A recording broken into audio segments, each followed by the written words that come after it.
अपने पति के मृत शरीर के पास बैठी स्त्री ने जब हरकारों को अपने घर आया देखा तो उसने पूरा हो हल्ला मचा दिया और आंखों में अश्रु लिए हरकारों से बोली, हाय हाय, मैं लुट गई, बर्बाद हो गई। दहाड़े मार मार कर रोती हुई स्त्री ने आगे हरकारों से कहा, फलां फलां युवक मेरे पति की हत्या कर हमारा सारा धन लूट ले गया। हाय, मैं बर्बाद हो गई, मेरा सब कुछ खत्म हो गया। हरकारे उस स्त्री की बात सुन दंग रह गए। धन के साथ पकड़े गए नवयुवक ने जो बयान राजा विक्रमादित्य के आगे दिया था, यहाँ तो सब बिल्कुल उसके विपरीत था। ये स्त्री तो उस नवयुवक को ही दोषी ठहरा रही थी। जब हरकारों को कुछ भी समझ न आया तो उन्होंने उस स्त्री को भी अपनी हिरासत में ले लिया और उसे भी राजा विक्रमादित्य के सामने पेश किया। स्त्री को जब राजा विक्रमादित्य के सामने पेश किया गया तो उसने राजा विक्रमादित्य के सामने भी फिर से वही बात दोहराई और रोते हुए बोली, न्याय कीजिए महाराज, इस धूर्त व्यक्ति ने मेरा सब कुछ खत्म कर दिया। अब मैं किसके सहारे जीऊंगी? क्या अर्थ रह गया अब मेरे जीने का जब मेरा पति ही नहीं रहा? ऐसे जीने से अच्छा तो मैं भी अपने पति के साथ सती हो जाऊंगी।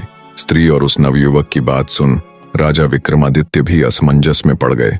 एक तरफ उसे उस नवयुवक की कही बातें, उसका आत्मविश्वास देख सत्य प्रतीत हो रही थी, दूसरी तरफ स्त्री के आंसू और उसकी अपने पति के साथ सती होने की बात सुन उसकी बात भी झूठ नहीं लग रही थी। कुछ देर राजा विक्रमादित्य गहरी सोच में डूबे रहे।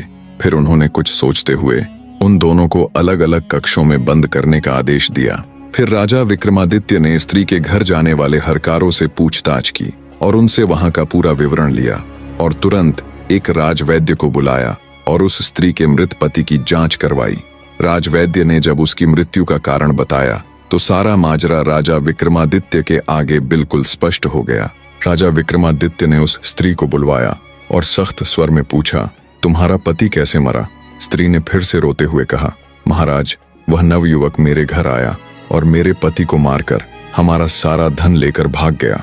उस स्त्री की बात सुन राजा विक्रमादित्य बोले, अरे दुष्ट स्त्री, क्या तुम्हारे अंदर लेस मात्र भी लाज लज्जा नहीं बची, जो अपने पति को मारने के बाद इतने विश्वास के साथ ढोंग कर रही हो?